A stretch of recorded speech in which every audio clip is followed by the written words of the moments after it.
আমরা হচ্ছে 15ই জানুয়ারির মধ্যে আমাদের যেই প্রোক্লেমেশন অফ রেভলিউশন সেটি ঘোষণা করার জন্য আমরা হচ্ছে দাবি জানিয়েছি। ইতিমধ্যেই আপনারা জানেন এই অন্তর্বর্তীকালীন সরকার এই ঘোষণার প্রতিশ্রুতি, এই ঘোষণা বাস্তবায়নের প্রতিশ্রুতি ওনারা ব্যক্ত করেছেন। তো সেই জায়গা থেকে বৈষম্যবিরোধী ছাত্র আন্দোলন ও জাতীয় নাগরিক কমিটি বিশ্বাস করে যে এই প্রোক্লেমেশন অফ রেভলিউশন এটা বাস্তবায়ন, এটার ঘোষণা আমাদের জাতীয় এবং ঐতিহাসিক জীবনে একটি গুরুত্বপূর্ণ মুহূর্ত। এবং এই অভ্যুত্থানে যেমন বাংলাদেশের প্রত্যেকটি অংশীজনের, বাংলাদেশের প্রত্যেক শ্রেণীর মানুষের অংশগ্রহণ ছিল, প্রান্তিক জনপদ থেকে শহর পর্যন্ত সবার অংশগ্রহণ ছিল, ঠিক একইভাবে আমরা প্রত্যাশা করি এই ঘোষণাপত্রে জনমানুষের, প্রত্যেক শ্রেণীর জনমানুষের আশা আকাঙ্ক্ষার প্রতিফলন ঘটবে। সেই লক্ষ্যে বৈষম্যবিরোধী ছাত্র আন্দোলন ও জাতীয় নাগরিক কমিটি আগামী 6 জানুয়ারি থেকে 11ই জানুয়ারি পর্যন্ত দেশব্যাপী আমরা কর্মসূচি ঘোষণা করছি। এই কর্মসূচিতে আমরা দেশব্যাপী জনসংযোগ কর্মসূচি বা মানুষের কাছে যাওয়া বা আমরা কর্মসূচি ঘোষণা করছি, যেখানে আমরা মানুষের কাছে লিফলেট বিতরণ করব, আমরা সমাবেশ করব এবং বিভিন্ন মাত্রার জনসংযোগ করব। কারণ এই প্রোক্লেমেশন অফ রেভলিউশনের আশা আকাঙ্ক্ষা, মানুষের যে আশা আকাঙ্ক্ষা রয়েছে সেটি কি বিষয়ে, তারা কি দেখতে চায় এই প্রোক্লেমেশনে, সেটির প্রতিফলনের জন্য আমরা মানুষের কাছে, আমরা আমাদের জায়গা থেকে ছুটে যেতে চাই।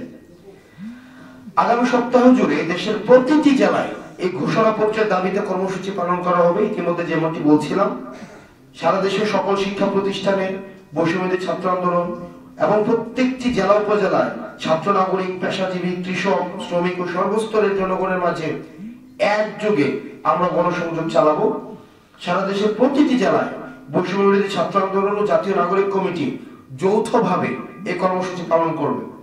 সেই সাথে আমরা আরেকটা বিষয় খুবই গুরুত্বপূর্ণ, সেটি হচ্ছে যে আমরা একই সাথে আমরা একটা বিষয় উদ্বেগের সাথে লক্ষ্য করছি যে সরকার 15 তারিখ আমরা সরকার কর্মসূচি এই প্রোক্লেমেশন অফ রেভলিউশন সবার অংশগ্রহণের ভিত্তিতে ঘোষণা করবেন এমনটি বলেছেন, প্রতিশ্রুতি দিয়েছেন, কিন্তু সরকার এখনো ঘোষণাপত্রের ব্যাপারে দৃশ্যমান কোনো উদ্যোগ নেয়নি। আজকে হচ্ছে 4 জানুয়ারি, এখনো পর্যন্ত কোনো উদ্যোগ নেয়নি। গণঅভ্যুত্থানের সাথে জড়িত সকল অংশীজনের মতামত নিয়ে এই ঘোষণাপত্র তৈরি করা একটি জটিল ও গুরুত্বপূর্ণ বিষয়, এটা জটিল বিষয়। সেজন্য বৈষম্যবিরোধী ছাত্র আন্দোলন গত 31 জানুয়ারি এই ঘোষণাপত্র প্রকাশে প্রস্তুত ছিল, কিন্তু অন্তর্বর্তীকালীন সরকার যেহেতু নিজ উদ্যোগে এই দায়িত্ব নেয়, বৈষম্যবিরোধী ছাত্র আন্দোলন তার ঘোষণা করা থেকে বিরত থাকে। কিন্তু আমরা বিশ্বের সাথে লক্ষ্য করেছি 4 দিনে সরকার এখনো পর্যন্ত দৃশ্যমান কোনো পদক্ষেপ নেয়নি। তাই আমাদের আহ্বান থাকবে এই জাতীয় গুরুত্বপূর্ণ বিষয়টি সরকারকে তৎপর হওয়ার জন্য, এই জাতীয় গুরুত্বপূর্ণ বিষয়ে সরকার যেন তৎপর হয়, সেজন্য বৈষম্যবিরোধী ছাত্র আন্দোলন এবং জাতীয় নাগরিক কমিটি আমরা অন্তর্বর্তীকালীন সরকারকে আহ্বান জানাচ্ছি। এবং ঘোষণাপত্রের ব্যাপারে সরকার কার্যকরী উদ্যোগ গ্রহণ করলে এ ব্যাপারে আমরা আমাদের নিজেদের মতামত জানাতেও বৈষম্যবিরোধী ছাত্র আন্দোলন এবং জাতীয় নাগরিক কমিটি আমরা প্রস্তুত আছি। সরকার যদি মনে করে যে এই বিষয়ে আমাদের কোনো মতামত তারা জানতে চায়, সেক্ষেত্রে আমরা যে কোনো সময়, আমরা যেহেতু আপনারা ইতিমধ্যেই জানেন আমরা একটা ড্রাফট আমাদের প্রস্তুত ছিল, সেটি নয় বরং সকল অংশীজনের মতামতের ভিত্তিতে যে এই ড্রাফটটি করা হয়েছে, পরবর্তীতে রিফাইন ভার্সন সরকার যদি আহ্বান করে সেক্ষেত্রে আমরা সেটি দেখাতে প্রস্তুত রয়েছে। অর্থাৎ আমাদের সর্বসাকুল্যে আমাদের 5 জানুয়ারি থেকে 11ই জানুয়ারি পর্যন্ত দেশব্যাপী আমাদের কর্মসূচি চলবে। আমরা প্রান্তিক পর্যায় থেকে একদম প্রত্যন্ত গ্রামে আমরা ছুটে যেতে চাই, মানুষের কথাগুলো আমরা হচ্ছে 6 জানুয়ারি থেকে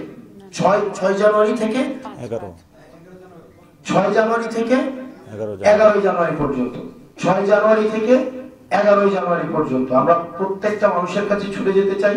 আপনারা জানেন এই গণঅভ্যুত্থানে সকল শ্রেণী পেশার মানুষের অংশগ্রহণ ছিল, কারণ আপনারা জানেন যে ফেসিবাদ যে সরকার এই সকল মানুষের টুটি চেপে ধরে রেখেছিল। প্রত্যেকটা মানুষ কথা বলতে পারতো না, তাদের অধিকারের বিষয়গুলো কখনোই উপস্থাপন করতে পারতো না। আমরা তাদের এই কথাগুলো আমরা তুলে ধরতে চাই। সালাম আলাইকুম।